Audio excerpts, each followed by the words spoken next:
करना क्या चाहिए आदि आदि दिव्य सारगर्भित प्रश्न पूछे।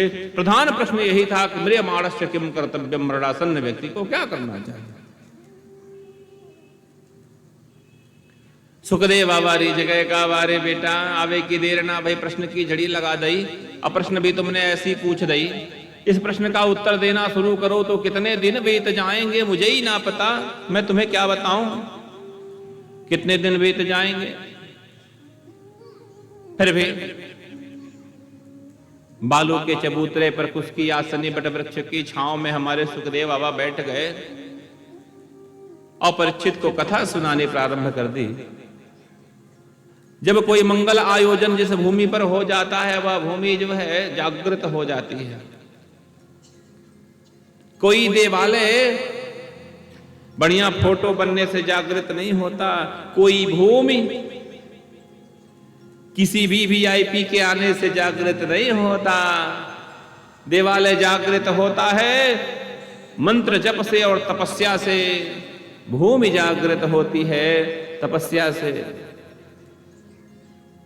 जिस भूमि पर यह भागवत जी की कथा हो रही है, पृथक पृथक लोग अपनी ओरा और अपनी ऊर्जा के साथ यहां बैठकर भगवान का संकीर्तन कर रहे हैं। कल्पना करें अगर 500 लोग एक बार हरे राम हरे कृष्ण हरे राम किया तो कल्पना करें कि कितनी बार नाम जब इस भूमि पर हुआ तो क्या यह भूमि जागृत नहीं हुई। जहां यह भागवती वार्ता होती है वह स्थान विशेष हो जाता है। अनुभव करके देखें, ऐसा नहीं कि जो मैं कह रहा हूं सिर्फ उसको मान लेना है वही सर्वोत्तम है। खुद अनुभव करें आखिर भूमि जागृत होती कैसे है। भूगर्भ शास्त्र के अंतर्गत ये सारे विषय प्राप्त होते हैं कि भूमि को जागृत करने के क्या क्या विधान हैं और वो सारे विधान एक आध्यात्मिक आयोजन के अंतर्गत हो जाते हैं। वो सारे विधान एक आध्यात्मिक आयोजन के अंतर्गत हो जाते हैं। सुखदेव बाबा ने परीक्षित को उत्तर देना प्रारंभ किया। कहा हे परीक्षित, जो तुम्हें बताने जा रहा हूं वो सामान्य नहीं है। अतः स्थिर हो जाओ, पद्मासन में बैठ जाओ। जित आसन जित श्वासो, आसन को स्थिर करो। ये तो अभ्यास का विषय है, किंतु तुम्हारे पास अवशेष 7 ही दिन बचे हैं तो जितना अभ्यास पहले से किया है वो अभ्यास ही मात्र काम आएगा। तो आसन पुष्ट करो और बैठ जाओ आसन पर। और कुछ नियम और शर्त हैं उसको सुन लो। क्या? तदस्मसारं हृदयं बतेदं यदि गृह्यमाणे हरिनाम धेय न विक्रियेताथ यदा विकारो नेत्रे जलम गात्र रुहे सुहर्ष। भगवान की कथा सुनते वक्त भाव में बिहवल अगर हमारी आंखें सजल नहीं होती, हृदय बिहवल नहीं होता, वो हृदय नहीं है पत्थर है, और आंख नहीं वह मांस का लोथड़ा है। भगवान की कथा सुनते वक्त भगवान के रागों में झूमकर हमें हंसी नहीं आती, हमें रोना नहीं आता, हम डूब नहीं पाते, ऐसा नहीं हो पाता तो हम एक पात्र श्रोता नहीं हो सकते। हम एक पात्र श्रोता नहीं हो सकते। तो पहले एक पात्र श्रोता बनो और अपने हृदय को भगवान में लगाओ कि भगवान की कथा को सुनो तो हृदय उसमें डूब जाए।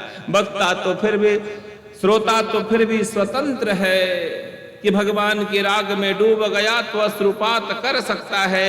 एक वक्ता तो फिर भी बेबस है, अगर कहीं भाव में डूब गया तो गला रुध जाएगा और कथा अवरुद्ध हो जाएगी।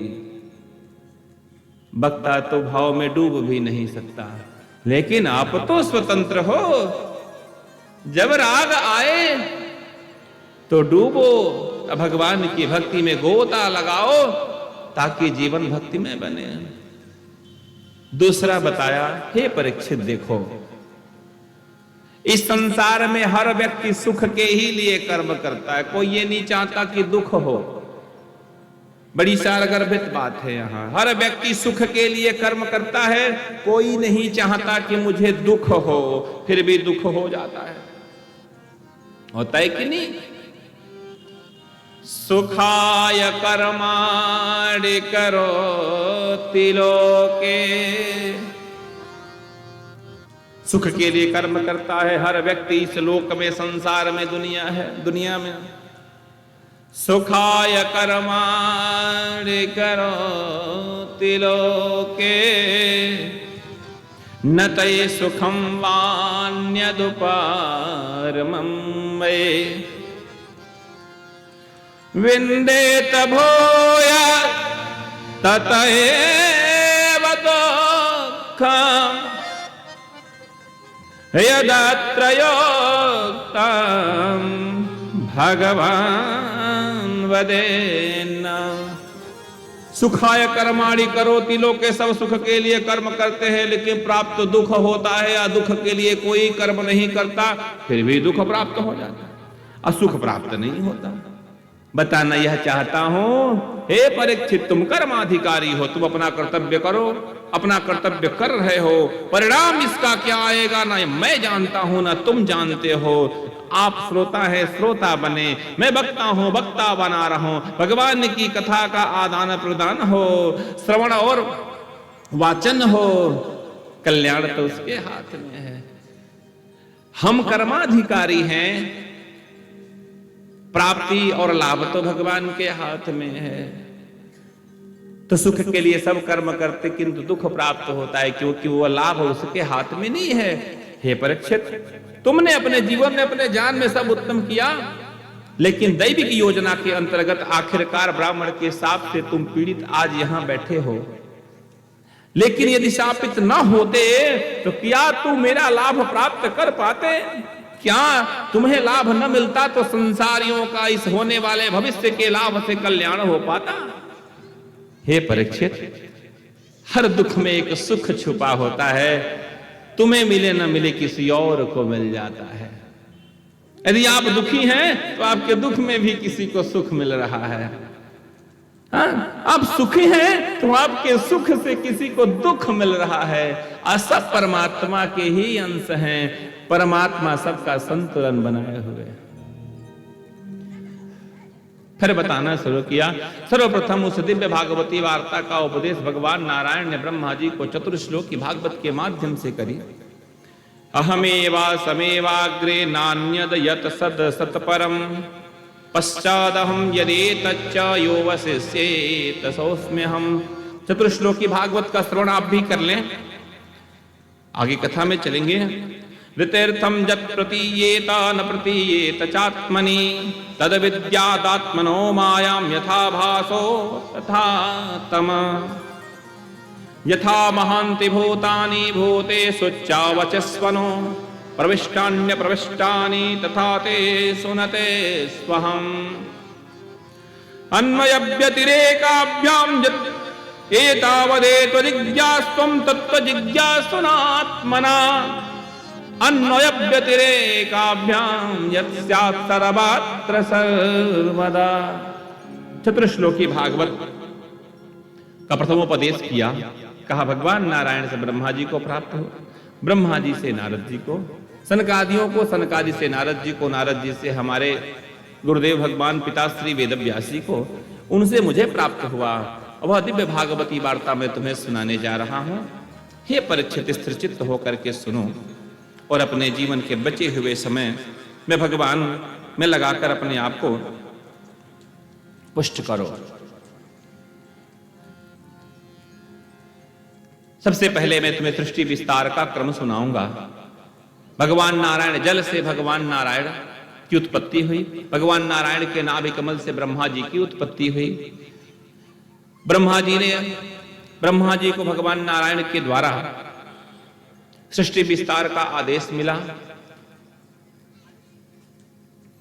ब्रह्मा जी ने सर्वप्रथम सृष्टि विस्तार में क्या किया? सनक सनंदन सनातन सनत कुमार चार बाल अखिल ऋषियों को प्रकट किया। कहा सृष्टि करो। सनकादियों ने कहा महाराज हम सृष्टि नहीं करेंगे। ब्रह्मा जी ने कहा गजब के बेटा हो तुम लोग, कह रहा हूं तो बात ही नहीं सुन रहे हो। कहा हम सृष्टि नहीं करेंगे, हम तो 5 वर्ष बालकों के समान सदैव रहेंगे, न बढ़ेंगे न मतलब के होंगे, न सृष्टि करेंगे। ब्रह्मा जी को बड़ा कष्ट हुआ। दोनों भावों के मध्य से एक तेज पुंज प्रकट हुआ। ब्रह्मा जी ने कहा शिव शिव तुम्हारा कल्याण हो। भोले बाबा प्रकट है। कहा बेटा सृष्टि करो। कहा जो आज्ञा। प्रभु ने सृष्टि प्रारंभ कर दी। क्या सृष्टि? भूत प्रेत पिशाच डाकनी साकनी यक्ष गंधर्व राक्षसी। ब्रह्मा जी ने कहा भाई रुको रुको जरा, अरे मानवों की सृष्टि भाई ना, तुमने प्रेत पिशाचों की सृष्टि शुरू कर दी, रुक जाओ। जब व्यक्ति को कष्ट होता है, क्षोभ होता है, तो क्रोध होता है। मतलब शुरुआत कैसे होता है? अपेक्षा करेंगे, किसी वस्तु की कामना मन में है कि फला व्यक्ति आएंगे फला वस्तु देंगे, नहीं दिया, मन में कष्ट हुआ तो क्षोभ हुआ, क्षोभ से क्रोध हुआ, क्रोध से जो है मन में दुनिया भर के विकार। अपेक्षा ही दुख का हेतु है। अपेक्षा ही न पालो। देनहार कोई और है भेजत है बिन रहे। ठाकुर जी को देना होगा देंगे, न देना होगा न देंगे। काहे का अपेक्षा करना प्रभु? अपेक्षा करेंगे न दुख होगा। जब ये सोच लेंगे तो ठाकुर जी गजब का देते हैं कि संतोषी है, ये वाला बेटा मेरा संतोषी, इसको ज्यादा मिलना चाहिए। एक सामान्य मां सोचती है तो वह परब्रह्म नहीं सोचेगा। समझ की बात है। ब्रह्मा जी को क्षोभ हुआ। 10 पुंज और प्रकट भय। वो एकादश रुद्र कहे गए। मन्युर मनुर महन सो महान शिव ऋत ध्वज उग्ररेता भव कालो वामदेवो घृतव्रत